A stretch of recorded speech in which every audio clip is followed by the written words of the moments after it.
मौत एक ऐसा शब्द जिससे हर इंसान डरता है, लेकिन क्या आपने कभी सोचा है मौत असल में होती क्या है? मौत का जिक्र आते ही मन में डर क्यों बैठ जाता है? क्या ये अंत है या कोई नई शुरुआत? आज हम जानेंगे भगवान बुद्ध, ऋषि मुनियों और मॉडर्न साइंस की नजर से मौत का असली मतलब, बुद्ध और मृत्यु का रहस्य। बहुत समय पहले की बात है, गंगा के किनारे एक शांत वन के भीतर एक युवा भिक्षु आनंद चिंतित बैठा था। उसके मन में उथल पुथल मची थी। उसके गुरु भगवान बुद्ध अब वृद्ध हो चुके थे और पहली बार आनंद को मृत्यु का भय स्पष्ट दिखा। वो सोचने लगा, क्या गुरुजी भी एक दिन इस संसार से चले जाएंगे? अगर वो नहीं रहेंगे तो ज्ञान का क्या होगा, मेरा क्या होगा? उसी रात जब चंद्रमा अपने शांति भरे प्रकाश में डूबा था, आनंद ने साहस कर भगवान बुद्ध से पूछा, आनंद थोड़ा डरते हुए, भगवान क्या आप भी मृत्यु को प्राप्त होंगे? बुद्ध मुस्कुराए और उन्होंने कहा, आनंद क्या तुमने कभी देखा है कि सूर्य हर शाम डूब जाता है? क्या तुमने कभी फूल को मुरझाते देखा है? आनंद ने सिर हिलाया। हाँ गुरुदेव, बुद्ध बोले। तो जान लो, मृत्यु जीवन का अंत नहीं बल्कि उसका एक चरण है। जैसे सूर्य डूबता है लेकिन अगली सुबह फिर उगता है, वैसे ही जीवन भी एक चक्र है। बुद्ध फिर एक पेड़ के नीचे बैठ गए। उन्होंने जमीन से एक सूखा पत्ता उठाया। बुद्ध बोले, आनंद देखो इस पत्ते को, ये कभी हरा था, फिर पीला हुआ और अब सूख गया। क्या इसका अस्तित्व समाप्त हो गया?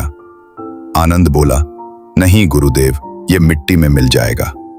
बुद्ध ने कहा, बस वैसे ही हमारा शरीर, हमारा नाम, हमारा मैं, सब अनित्य है। हर चीज बदलती है। मृत्यु कोई दुर्घटना नहीं, ये तो नियम है। आनंद अब भी उदास था। उसने पूछा, तो फिर क्या आत्मा अमर है? बुद्ध चुप हो गए।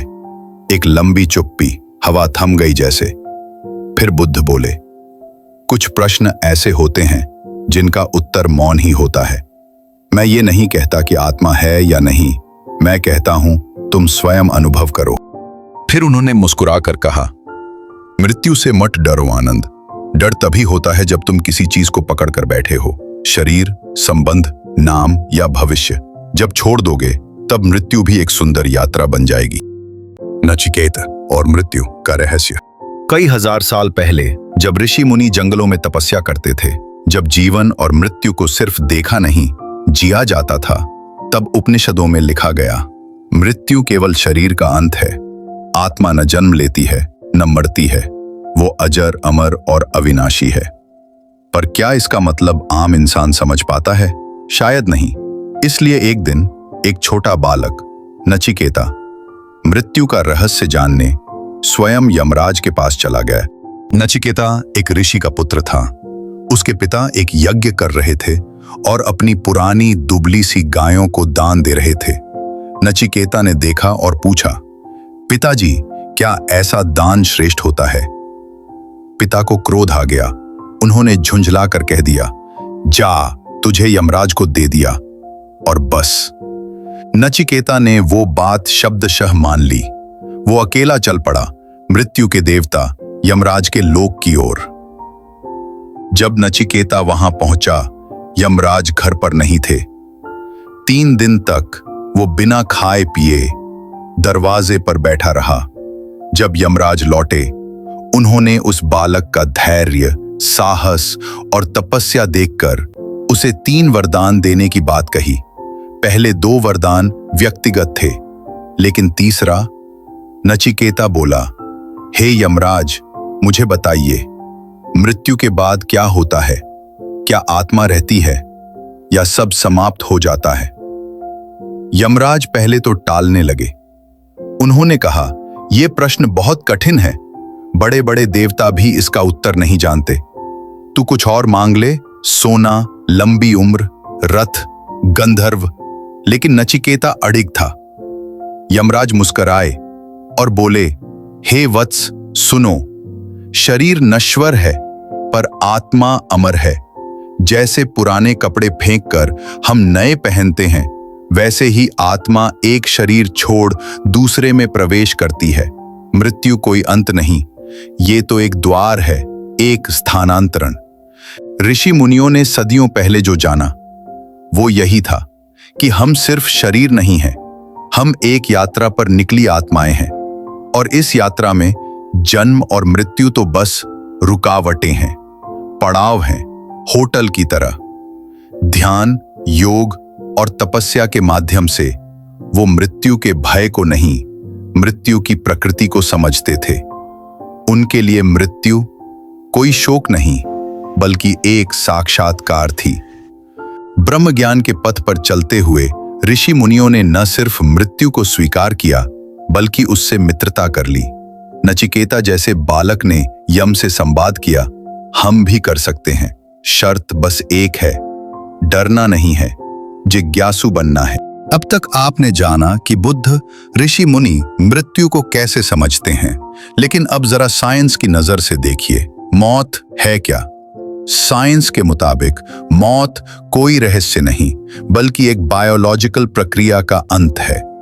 जब हमारा दिल धड़कना बंद कर देता है, मस्तिष्क में सिग्नल्स रुक जाते हैं और हर सेल धीरे धीरे टूटने लगता है, तो वो होता है डेथ, यानी permanent shutdown of all biological functions.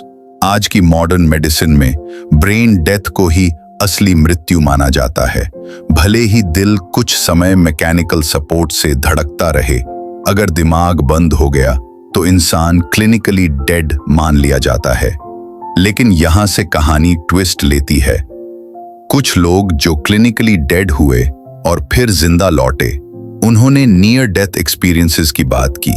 एक चमकदार लाइट दिखाई दी, एक लंबी सुरंग जैसी चीज में जा रहा था, मन में गहरा शांति का एहसास था। साइंस इन अनुभवों को पूरी तरह एक्सप्लेन नहीं कर पाई है। क्या ये सब बस ब्रेन की आखिरी फायरिंग है, या फिर कोई अलग डायमेंशन है जिसे हम समझ नहीं पा रहे? कुछ न्यूरो साइंटिस्ट्स मानते हैं कि माइंड सिर्फ ब्रेन का प्रोडक्ट है, जबकि कुछ कहते हैं कॉन्शियसनेस शायद कोई अलग रियलिटी है जो शरीर से जुड़ी नहीं है। आज साइंस सिर्फ मृत्यु को समझ नहीं रही, बल्कि उसे टालने की कोशिश भी कर रही है। क्रायोनिक्स, यानी डेथ के बाद शरीर को फ्रीज कर देना, ताकि फ्यूचर में टेक्नोलॉजी से उसे दोबारा जिंदा किया जा सके।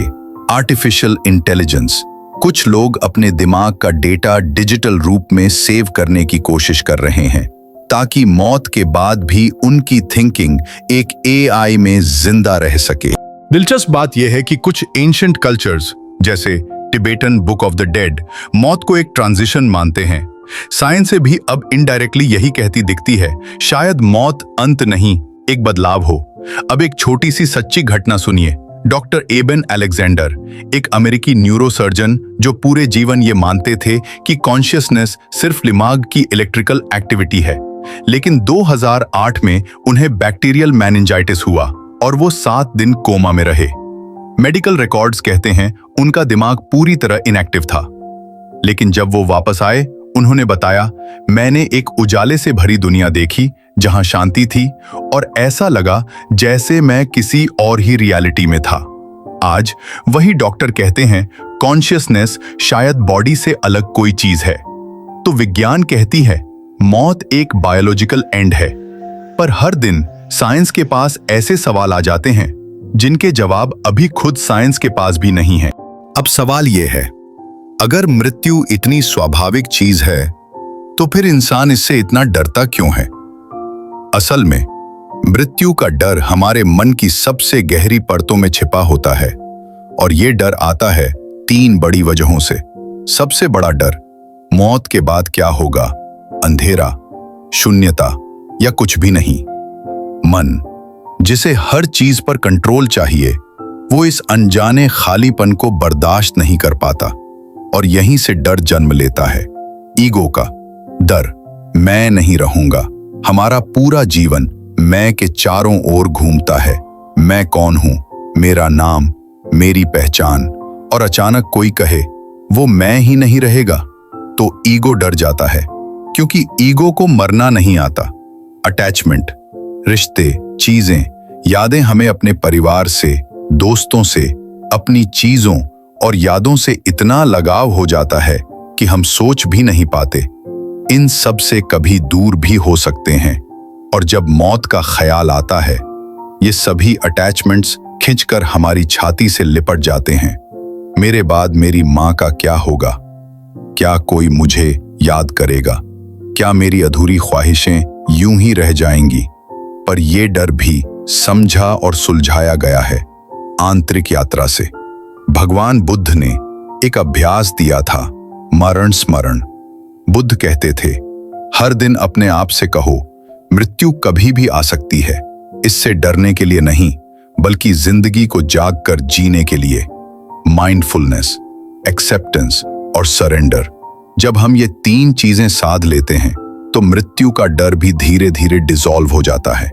एक बार एक शिष्य ने बुद्ध से पूछा, भगवान, क्या मृत्यु से बचा जा सकता है? बुद्ध मुस्कुराए और बोले, नहीं, लेकिन तुम मृत्यु को देखकर भी मुस्कुरा सकते हो। शिष्य चौंका, कैसे? बुद्ध बोले, जब तुम जान जाते हो कि जीवन पल भर का है, तो हर पल अमूल्य हो जाता है। और जब तुम जीना सीख जाते हो, तभी तुम मरने से नहीं डरते। शायद मृत्यु का डर असल में जीवन से दूर होने का डर है। और जब हम जीवन को पूरी तरह जीना शुरू कर देते हैं, तो मृत्यु भी दोस्त की तरह लगने लगती है।